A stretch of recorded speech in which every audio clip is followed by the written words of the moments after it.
السلام علیکم، حلقہ 11 میں خوش آمدید۔ جواب شکوہ میں علامہ اقبال آج کے دور کی امت رسول صلی اللہ علیہ وآلہ وسلم کی جو دردناک تصویر کھینچتے ہیں، آج تقریباً 90 سال گزرنے کے بعد بھی امت کا وہی حال ہے۔ اگر جواب شکوہ سے ہم تھوڑا سا آپ کو پڑھ کر سنائیں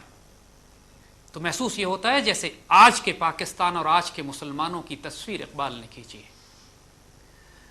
ہم تو مائل بے کرم ہیں، کوئی سائل ہی نہیں، راہ دکھلائیں کسے، راہ روئے منزل ہی نہیں، تربیت عام تو ہے جوہر قابل ہی نہیں، جس سے تعمیر ہو آدم کی یہ وہ گل ہی نہیں، کوئی قابل ہو تو ہم شان کئی دیتے ہیں، ڈھونڈنے والوں کو دنیا بھی نہیں دیتے ہیں، ہاتھ بے زور ہیں الحاد سے دل خوگر ہیں، امتی باعث رسوائی پیغمبر ہیں، بت شکن اٹھ گئے باقی جو رہے بت گر ہیں، تھا ابراہیم پدر اور پسر آزر ہیں، وہ بھی دن تھے کہ یہی مایہ رانائی تھا، نازش موسم گل لالائے صحرائی تھا، جو مسلمان تھا اللہ کا سودائی تھا، کبھی محبوب تمہارا یہی ہر جائی تھا، کس قدر تم پہ گراں صبح کی بیداری ہے، منفعت ایک ہے اس قوم کی نقصان بھی ایک ہی ہے سب کا نبی، دین بھی ایمان بھی ایک، حرم پاک بھی اللہ بھی قرآن بھی ایک، کچھ بڑی بات تھی ہوتے جو مسلمان بھی ایک، فرقہ بندی ہے کہیں اور کہیں ذاتیں ہیں، کیا زمانے میں پنپنے کی یہی باتیں ہیں، کون ہے تارک آئین رسول مختار، مصلحت وقت کی ہے کس کے عمل کا معیار، کس کی آنکھوں میں سمایا ہے شعار اغیار، ہو گئی کس کی نگاہ طرف سلف سے بیزار، قلب میں سوز نہیں روح میں احساس نہیں، کچھ بھی پیغام محمد کا تمہیں پاس نہیں، شور ہے ہو گئے دنیا سے مسلمان نابود، ہم یہ کہتے ہیں کہ تھے بھی کہیں مسلم موجود، وضع میں تم ہو نصارہ تو تمدن میں ہنود، یہ وہ مسلمان ہیں جنہیں دیکھ کے شرمائیں یہود، یوں تو سید بھی ہو مرزا بھی ہو افغاں بھی ہو، تم سبھی کچھ ہو بتاؤ تو صحیح تم مسلمان بھی ہو، دم تقریر تھی مسلم کی صداقت بے باک، عدل اس کا تھا قوی لو سے مراد سے پاک، شجر فطرت مسلم تھا حیا سے نمناک، تھا شجاعت میں وہ ایک ہستی فوق الادراک، ہر مسلمان رگ باطل کے لیے نشتر تھا، اس کے آئینہ ہستی میں عمل جوہر تھا، جو بھروسہ تھا اسے قوت بازو پر تھا، ہے تمہیں موت کا ڈر اس کو خدا کا ڈر تھا، تم زمانے میں معزز تھے مسلمان ہو کر، اور تم خوار ہو تارک قرآن ہو کر۔ میرے بچوں، امت رسول صلی اللہ علیہ وآلہ وسلم کا یہ حال آج بھی ہے، اور اس میں کوئی شبے کی بات نہیں ہے کہ اگر ہم نے مسلمانوں کی عظمت رفتہ کو دوبارہ حاصل کرنا ہے، اگر ہم نے اسلام کا احیاء کرنا ہے، اس پاکستان کی تکمیل کرنی ہے، ہم نے اگر اس پاکستان کو خلافت راشدہ کی بنیاد پر تعمیر کرنا ہے، ہم نے اگر وہ مقام حاصل کرنا ہے جس کے لیے پاکستان بنایا گیا تھا، ہماری وہ تقدیر جو اللہ نے لکھ دی ہے، جس کی ہاں اور نہ میں دنیا کے فیصلے ہونے ہیں، جہاں پوری مسلمان دنیا کی قیادت ہمیں حاصل ہونی ہے، تو یہ وقت آ گیا میرے بچوں کہ ہمیں اب اپنی تقدیر اپنے ہاتھ میں لینی ہے، اب ہمیں اپنی نسبت اپنا تعلق اپنے قرآن سے دوبارہ جوڑنا ہے، اپنی نسبت اللہ کے رسول صلی اللہ علیہ وآلہ وسلم سے اب دوبارہ وفا کرنی ہے کہ محمد سے وفا تو نے تو ہم تیرے ہیں، یہ جہاں چیز ہے کیا لوح و قلم تیرے ہیں، اب ہم نے اپنی تقدیر بھی لکھنی ہے، ہمیں لوح و قلم چاہیے اب، لیکن اس لوح و قلم کو لینے کے لیے شرط جو بتائی گئی ہے کہ محمد سے وفا تو نے تو ہم تیرے ہیں، ادب رسول، عشق رسول صلی اللہ علیہ وآلہ وسلم، قرآن پاک سے تعلق، قرآن پاک سے محبت، نسبت اور عمل، اور پھر یہ جس قرون اولا کی تصویر اقبال نے کھینچی تھی، جہاں یہ مرد مومن، جب مردان خداگاہ کو خدا مست، جب مردان پر اسرار بسا کرتے تھے، وہ ہمارے ہی آباء و اجداد تھے، ہمارے ہی بڑے تھے، اور وہی جوہر اللہ نے آپ میں بھی دیا ہے، وہی قرآن ہمارے پاس بھی ہے، وہی رسول ہمارے پاس بھی ہے، وہی نسبت اور تعلق اللہ نے آپ کو بھی بخشی ہے، اور اللہ کے فضل اور کرم سے شیروں اور دلیروں کی اولادیں ہوں آپ، اور انشاءاللہ ہمیں اپنے آبا سے وہ نسبت ہوگی کہ انشاءاللہ اگر وہ گفتار اور کردار تھے تو ہم بھی اللہ کے فضل سے وہی کردار، وہی اخلاق، وہی جرت، وہی دلیری، وہ شجاعت اور اسی غیرت کو اور اسی عشق رسول اور ادب رسول کو انشاءاللہ لے کر اٹھیں گے، اور اس کا مظاہرہ اس نسل نے کرنا ہے، آپ کے پاس چوائس نہیں ہے ابھی۔ ہم نے پچھلے پروگرام میں نسبت قرآن کی بات کی تھی، ہم نے یہ بات کی تھی کہ قرآن پاک سے فیض اور فضل کیسے حاصل کیا جاتا ہے، ہم نے یہ بات کی تھی کہ حضور صلی اللہ علیہ وسلم کی سنت مبارکہ سے فیض کیسے لیا جاتا ہے، ہم نے شرح صدر کی بات کی تھی، ہم نے یہ بات کی تھی کہ جب اللہ تعالیٰ کسی پر کرم فرماتے ہیں تو اس کو شرح صدر عطا فرماتے ہیں، اس کے لیے راز کھلنا شروع ہوتے ہیں، قرآن آسان ہو جاتا ہے۔ ہم نے یہ بات کی تھی کہ قرآن پاک کو سمجھنے کے لیے انسان کو نور قلبی چاہیے، ایمان چاہیے، ہدایت چاہیے، تو اس کے بعد یہ زبان کی لمیٹیشن، یہ عربی زبان کی پابندی بھی اللہ تعالیٰ اس پابندی کو بھی نرم کر دیتا ہے۔ عربی نہ جاننے کے باوجود انسانوں کو ہدایت نصیب ہوتی ہے، انسان اپنے مقام حاصل کرتا ہے، اپنے رب کے حضور پہنچتا ہے، جو درجات اللہ نے اس کے لیے لکھے ہیں وہ اس کے نصیب میں وہ اس کو حاصل ہوتے ہیں۔ اگر صرف عربی زبان شرط ہوتی ہدایت کی تو آج کوئی عرب گمراہ نہ ہوتا، لیکن عربوں میں بھی آج گمراہی جس طرح پھیلی ہوئی ہے، ہاشمی بیچ رہا ہے آبرو دین مصطفیٰ، یہ 70 سال پہلے بھی تھا اور اب بھی ہو رہا ہے۔ انشاءاللہ العزیز اس قرآن سے نسبت اور تعلق کے لیے جو سوال آپ کے ذہنوں میں ہیں، ہماری نوجوان نسل کو بہت سوالات ہیں، وہ قرآن اب اس کی فیوریٹ بک نہیں رہی ہے، قرآن سے خوف آتا ہے، قرآن کے ترجمے اور تفاسیریں صرف پڑھ کے قرآن کی اساس، اس کی روح، اس کی اصل سے لوگ دور ہو گئے ہیں۔ تقریباً 1000 سال تک مسلم دنیا میں قرآن پاک کا ترجمہ نہیں کیا جاتا تھا۔ اگر آپ کو بات بتائیں تو سب سے پہلا ترجمہ ہندوستان کے اس پورے خطے میں شاہ ولی اللہ نے فارسی میں کیا تھا قرآن کا۔ اس سے پہلے 1000 سال تک مسلمان پوری دنیا میں قرآن اپنی عربی زبان میں پڑھا کرتے تھے۔ اس کا ایک فائدہ یہ بھی تھا کہ عربی زبان کو جاری کیا جاتا تھا، بچوں کو عربی پڑھائی جاتی تھی۔ آج ماشاءاللہ ہم اتنے بڑے بڑے ہو گئے ہیں، دنیا کے سارے علوم سیکھتے ہیں، عربی زبان سیکھنے میں کون مشکل بات تھی، سیکھی جا سکتی تھی۔ ایک وہاں ہم سے غفلت اور کوتاہی ہوئی، ہمیں عربی بھی سیکھنی ہے، فارسی بھی سیکھنی ہے، اردو بھی اپنی بہتر کرنی ہے، لیکن جہاں تک اس بات کا تعلق ہے کہ اگر عربی ہماری کمزور بھی ہے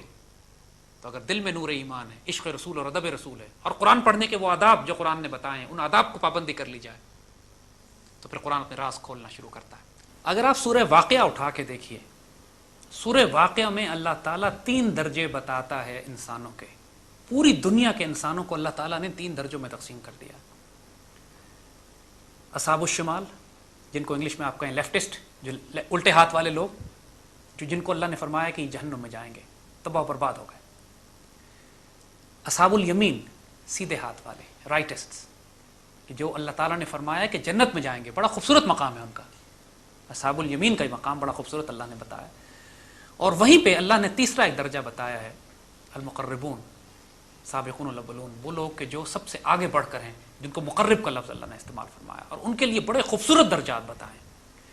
یہاں پہ 3 گروہوں میں سے 2 جنتی ہیں، 1 جہنمی ہے، یعنی جنتیوں میں بھی اللہ تعالیٰ نے 2 درجے بتائے۔ اور یہ ایک بہت ہی خوبصورت پیرا ہے کہ اگر جنت میں ہی جانا انسان کی معراج ہوتی، جنت میں ہی جانا انسان کا مقصد حیات ہوتا، تو جنت میں تو مقرب بھی جا رہے ہیں، اصحاب الیمین بھی جا رہے ہیں، پھر دونوں میں فرق کیا ہے؟ اگر جنت ایک ہی تھی تو پھر مسئلہ کیا تھا؟ نہیں۔ اب یہاں پہ میرے بیٹے، اگر آپ قرآن پاک میں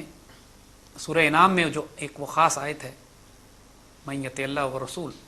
فاولئک مع الذین انعم اللہ علیہم من النبیین والصدیقین والشہداء والصالحین، کہ جنہوں نے اطاعت کی اللہ اس کے رسول صلی اللہ علیہ وآلہ وسلم کی، وہ اس خاص درجے پر ہوں گے جس پہ اللہ نے انعام فرمایا ہوا ہے، درجہ انعام والے۔ اور وہ کون ہیں؟ انبیاء ہیں، صدیقین ہیں، شہداء ہیں اور صالحین ہیں۔ اور ایک بات نوٹ کرو، الحم شریف جب ہم پڑھتے ہیں، قرآن شروع کرتے ہی الحم شریف سے، ہر فاتحہ، سورہ فاتحہ ہم ہر نماز میں پڑھتے ہیں، ہم اللہ سے دعا کرتے ہیں کہ ہم کو درجہ انعام میں فائز کر۔ ہم اللہ سے جنت نہیں مانگ رہے، ہم کیا طلب کر رہے ہیں؟ درجہ انعام طلب کر رہے ہیں۔ انعمت علیہم کی بات کرتے ہیں، اس پہ شامل کر جس پر آپ نے انعام فرمایا۔ اور قرآن اپنی تفسیر خود کرتا ہے، قرآن کا یہ عجیب معجزہ ہے۔ تو درجہ انعام کا جب مقام بیان کیا گیا ہے تو وہ سورہ انعام کی اس آیت میں آتا ہے کہ انعم اللہ علیہم من نبیین و صدیقین و شہداء و صالحین۔ یہ 4 درجے جو ہیں، انبیاء، صدیقین، شہداء اور صالحین، یہ درجہ انعام میں سے۔ قرآن پاک میں ایک آیت آتی ہے جس کا مفہوم ہے کہ یہ لوگ کہتے ہیں کہ ہم ایمان لائے، ان سے کہیے کہ آپ ایمان نہیں لائے، آپ اسلام لائے، ایمان تو آپ کے دلوں میں ابھی داخل ہی نہیں ہوا۔ اس کا مطلب یہ ہوا کہ مسلمان ایک درجہ ہے اور اس سے اوپر ایک درجہ ہے مومن کا، مومن اس سے اوپر ایک درجہ ہے۔ پھر ایک آیت آتی ہے، یا ایھا الذین آمنوا آمنوا باللہ ورسول، اے لوگوں جو ایمان لائے ہو ایمان لاؤ اللہ پہ، یا ایھا الذین آمنوا اتقوا اللہ، جو ایمان لائے ہو اللہ کا تقوی اختیار کرو، یعنی اب متقی کا مقام جو ہے وہ مومن سے اوپر۔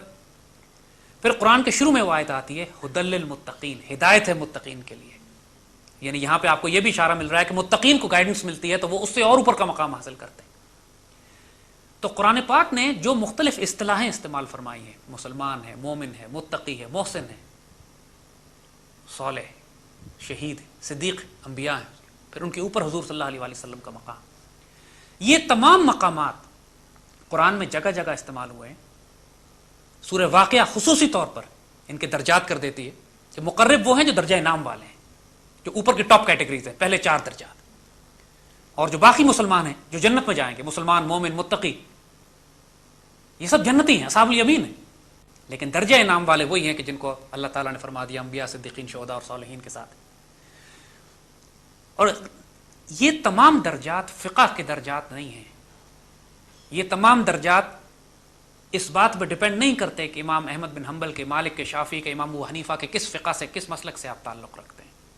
ان درجات کا تعلق قلوب سے، قلب سے، انسان کے ایمان سے، ان درجات کا تعلق انسان کے تزکیہ سے، اور اسی وجہ سے یہ بہت اہم ہے کہ جب قرآن کی ایسنس اور روح کی طرف آپ جاتے ہیں تو آپ کا فوکس ان روحانی درجات کی طرف رہے۔ جب آپ روحانی درجات میں مقابلہ کرتے ہیں، مسابقت کرتے ہیں، روحانی درجات میں آگے بڑھنے کی کوشش کرتے ہیں، تو پھر یہ ظاہری فرقہ وارانہ اختلاف میں، مسلک کے اختلاف میں آپ نہیں پھنستے ہیں، کیونکہ آپ کے نزدیک اہمیت یہ ہے کہ آپ حضور کے قریب کتنا پہنچے ہیں،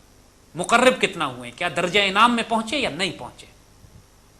اور درجہ انعام میں اگر نہ پہنچے تو وہ بھی ایک حد تک خسارہ ہی ہے، کیونکہ جب مقربون جو خاص الخاص مقام بتایا ہے سورہ واقعہ میں، انسان انبیاء، صدیقین، شہداء اور صالحین کے ساتھ جو جماعت ہوگی وہ اور جماعت ہے۔ جنت میں جانا کوئی بڑی بات نہیں ہے، اللہ کا فضل، اللہ کی رحمت بہت وسیع ہے، لیکن اہم بات یہ ہے کہ انسان وہ مقام حاصل کرے جس پر اللہ نے انعام کیا، اور وہ انعام دنیا میں بھی ہے اور آخرت میں بھی، کیونکہ خاص دنیا میں وہ کیٹیگری جو اللہ نے بتائی ہے خاص الخاص بندوں کی، کہ الذین قالوا ربنا اللہ ثم استقاموا، کہ اللہ ہمارا رب ہے، اس پہ استقامت اختیار کی، تتنزل علیہم الملائکہ، ان پہ ملائکہ نازل ہوتے ہیں، وہی خاص روحانی ڈائمنشنز ہیں، وہی خاص روحانی درجات بن جاتے ہیں۔ تو بندے مومن کا جب لفظ اقبال استعمال کرتے ہیں تو اقبال کی مراد اس سے صرف وہ عام مسلمان نہیں ہے، اقبال کی مراد وہ غیر معمولی وجود ہیں جو انبیاء، صدیقین، شہداء اور صالحین کے ساتھ درجہ انعام پر فائز ہیں، روحانی اساس رکھتے ہیں، پراسرار وجود ہیں، اللہ سے ان کا ایک ذاتی روحانی تعلق ہے، اور جو مقربون کے درجے پر فائز ہوتے ہیں، جو پراسرار لوگ ہوتے ہیں۔ تو یہ تمام درجات قرآن نے بتائے ہیں، اقبال نے ان کی ڈپوٹیشن کر کے ان کو شاہین کہا ہے، کہیں شاہین نے شاہ الاولاق کہا ہے کہ حضور کے شاہین ہو تم، وہ لفظ استعمال کیا، کہیں اقبال کا مرد مومن کہا گیا ہے ان کو، یہ تمام اصطلاحیں استعمال فرمائی، لیکن قرآن پاک یہ درجات بتاتا ہے اہل ایمان کے، یہ سارے جنتی ہیں الحمدللہ، لیکن مسلمان کی معراج یہ ہے کہ وہ درجہ انعام والوں میں سے ہوں، اور اسی کی دعا ہم ہر الحم شریف میں کرتے بھی ہیں۔ جی بیٹا۔ Sir, nowadays we say our prayers are not accepted and Allah doesn't listen us. So what do you say? What's the best way to ask from Allah? بیٹا دعا کی قبولیت کے بارے میں آپ نے پوچھا، میرا بیٹا ایک حدیث شریف ہے، حدیث قدسی، جس کا مفہوم ہے کہ اللہ تعالیٰ فرماتے ہیں کہ ایک شخص، جس کا مفہوم ہے کہ اللہ تعالیٰ کہ ایک شخص طویل سفر کرنے کے بعد خانہ کعبہ کے پردے میں پہنچتا ہے، خانہ کعبہ میں کھڑا ہوتا ہے، کعبہ کا پردہ پکڑ کے رو رہا ہوتا ہے، اس کے بال مٹی میں ہوتے ہیں، جسم اس کا تھکا ہوا ہوتا ہے، لمبا سفر کر کے آتا ہے، وہ رو رو کے اللہ سے دعا کر رہا ہوتا ہے، اور اللہ فرماتے ہیں میں اس کی دعا قبول نہیں کر سکتا کہ اس کا وجود حرام میں پلا ہوا ہوتا ہے۔ بیٹا دعا کی قبولیت کی بنیادی شرائط میں سے ایک شرط یہ ہے کہ جو شخص دعا مانگ رہا ہے اللہ نے اس کا وجود حلال میں پالا ہو، اپنے آپ کو حرام رزق سے بچائے شخص، لازمی شرط ہے۔ جس کا وجود حرام میں پلا ہوتا ہے، سب سے بڑی اس امت پر جو المیہ، جو عذاب نازل ہوا ہے آج کے دور میں، یہ سودی اور ربا اور کفر کے نظام کی وجہ سے، کہ ہم لوگوں کی دعائیں قبول ہونا لٹرلی لگتا ہے کہ بند ہو گئی ہیں، لاکھوں لوگ حج کرتے ہیں، عمرے کرتے ہیں، لیکن امت کا حال وہی ہے جو ہے۔ اس کی وجہ، بڑی وجہ یہی ہے کہ انسان آج کل مسلمانوں میں، آج کل کے دور میں رزق حلال اور حرام کی تمیز، فرق ختم ہو گیا تقریباً۔ دوسری بات کہ دعا پرواز نہیں کرتی اللہ کی طرف جب تک اس کے بازو، اس کے پر درود شریف سے نہ لگایا جائے۔ دعا سے پہلے، دعا کے بعد درود شریف،